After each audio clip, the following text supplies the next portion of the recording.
근데 개인적으로 생각하는 이제 레거시 시스템 엔지니어라는 게 이제 IDC나 아니면 그곳에 들어가는 물리 서버까지 관리하는 업무를 포함한 엔지니어라고 생각을 해요. 그리고 더군다나 최근 이제 기업들을 살펴보면은 이제 클라우드 서비스를 선택하는 기업들이 워낙 많은데, 그렇게 됐을 때 이런 레거시 시스템 엔지니어의 자리는 점점 좁아지고 있는 것은 사실 부정할 수 없다고 봅니다. 근재님 의견에 굉장히 동의를 하는 바이고요.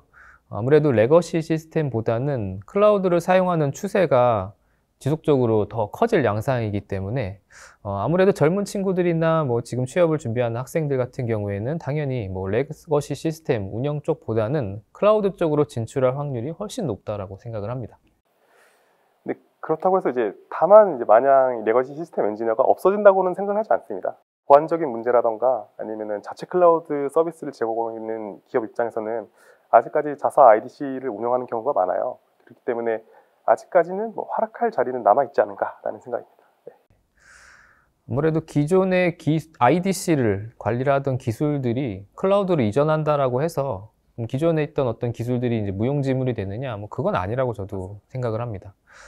클라우드도 어차피 큰 카테고리 안에서 보면 인프라를 다루는 다양한 기술들 중에 하나라고 생각하기 때문에 IDC나 뭐 물리 서버들을 관리할 때 이렇게 익혔던 여러 다양한 서버나 네트워킹 관련된 지식들이 클라우드로 가면서도 또 많은 것들을 활용을 할 수가 있거든요. 그죠? 하지만 다만 뭐 레거시 시스템보다는 아무래도 클라우드를 사용하는 추세가 점점 커지는 것은 저는 뭐 시대의 흐름이라고 생각을 하기 때문에 클라우드 관련된 지식도 병행을 해서 계속 익혀나가는 것을 추천을 드립니다.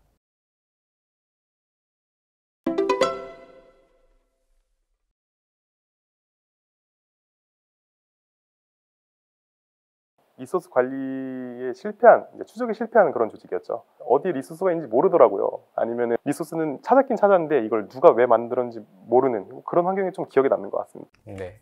특히나 아무래도 뭐 테스트나 뭐 검증 단계에서 잠깐 이제 만들어 본다고 만들 때마다 이제 엔지니어나 개발자분들이 좀 많이 저지르는 만행이죠.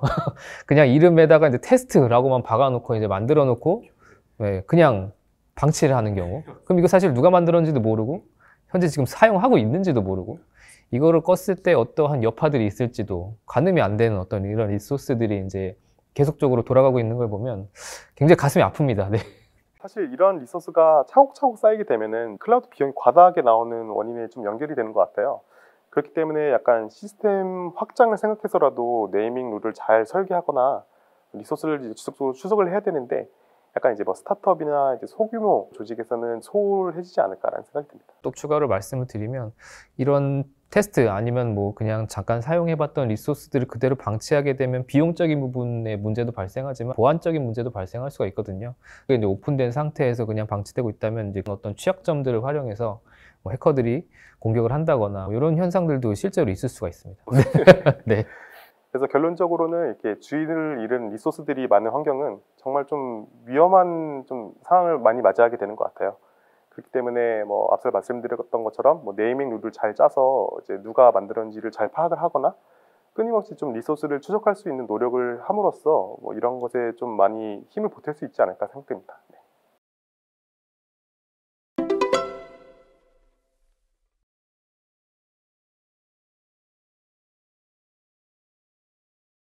운영 업무를 많이 담당하면서 이제 힘들지는 않지만 약간 필요한 업무는 좀 있는 것 같습니다. 관리하고 있는 서비스를 구성하는 리소스가 여러 계정, 뭐 여러 환경에 걸쳐서 존재할 경우에는 그것들을 확인하기 위해서 콘솔에 반복적으로 로그인하는 것도 되게 좀 필요하거든요. 네. 그리고 그런 리소스들을 좀 정리를 해서 이제 리포트도 작성을 해야 되는데, 이전 좀 있던 조직은 그런 노하우가 많이 쌓이지 않았던 조직이었어서 그런 부분이 약간 좀 많이 필요했었습니다. 네. 네. 저 또한 여러 회사들을 거치면서 클라우드 설계나 아니면 개발, 뭐 엔지니어링 업무 같은 뭐 기술적인 업무들 말고도 클라우드를 이제 처음 도입하는 경우에 이제 수반될 수밖에 없는 뭐 행정적인 업무도 함께 맡아서 병행을 한 적이 있습니다. 그때 좀 느꼈던 많은 경험들인데요. 클라우드를 사용하고자 하는 부서들이 이제 늘어나고 있는 상황이었는데, 클라우드 계정들이 이제 늘어나면 늘어날수록 중앙에서 이제 관리해야 되는 어떤 역할을 가진 제 입장에서는 그 계정들이 진짜 잘 이용되고 있는지, 혹은 또 과다하게 비용이 지출되고 있는 부분은 없는지, 뭐 이런 것들을 이제 관리하는 업무도 병행을 한 적이 있습니다. 그러다 보면 이제 관리해야 되는 입장에서는 어쩔 수 없이 이제 상황들을 살펴볼 수밖에 없고, 혹시나 과다하게 사용된 것들이 있는지 없는지를 뭐 추궁하듯이 또 캐물을 수밖에 없는 경우도 더러 존재를 합니다. 특히나 비용 얘기를 꺼내게 되면 다른 부서에서는 저를 마치 뭐 저승사자나 아니면 뭐 국정원에서 온 사람처럼 굉장히 무서워하면서 꺼려하는 그런 경우도 많이 느낀 적이 있고요. 네. 그래서 처음에는 이제 이런 분들을 이제 만나서 미팅을 하게 되면 제가 어쩔 수 없이 어떻게 사용하고 있는지 사용 현황이라든가 아니면 뭐 과다하게 지출된 부분이 없는지를 이제 확인을 하기 위해서 여러 가지 이제 물어보다 보면 오해가 쌓일 수밖에 없긴 한데요. 사실은 이런 질문들을 드리는 이유도 클라우드를 잘 사용하기 위해 어떻게 좀 가이드를 해드릴 부분이 없는지, 뭐 먼저 클라우드를 경험한 입장에서 좀 노하우도 전달해드리고, 컨설팅 같은 것도 해드리고 함께 뭐 이런 것들을 진행을 하다 보면, 이 사람이 나에게 어떤 책임을 추구하기 위해서 온 게 아니라 좀 도와주러 왔구나라는 것들을 이제 느끼시고, 나중에 있다가는 이제 다시 사이가 좋아지는 경우도 많이 발생을 했었습니다. 네.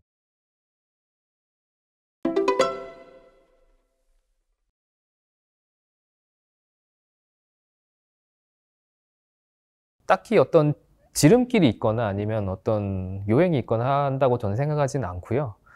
대신에 이제 이런 말도 있죠. 고수는 연장을 탓하지 않는다라는 말처럼 클라우드를 관리하고 설계해야 되는 어떤 기술자 입장이라고 한다면 그에 맞는 어떤 경험이나 기술력을 지속적으로 향상시키기 위한 노력들을 끊임없이 해나가야 된다라고 생각을 합니다.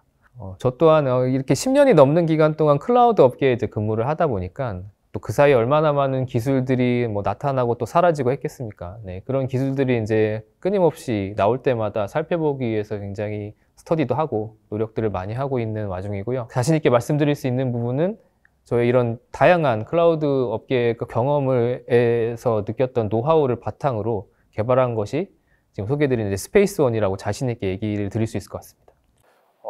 그러시군요. 저는 약간 지영님 생각과 다르게 스시 장인은 엄청나게 좋은 칼을 사용하고 있죠. 그렇기 때문에 그러니까 클라우드를 운영하는 사람 입장에서는 이런 좀 분산된 리소스를 통합해서 이제 관리하고 이렇게 살펴볼 수 있는 그런 툴을 좀 도입하는 게 정말 좋은 팁이 되지 않을까 생각해요.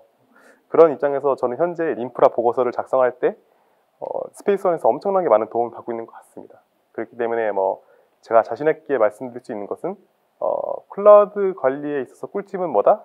스페이스원이다. 라는 생각을 하고 있습니다.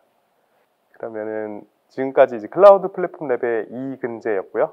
저는 클라우드 플랫폼 랩의 송지형이었습니다. 네, 감사합니다. 감사합니다.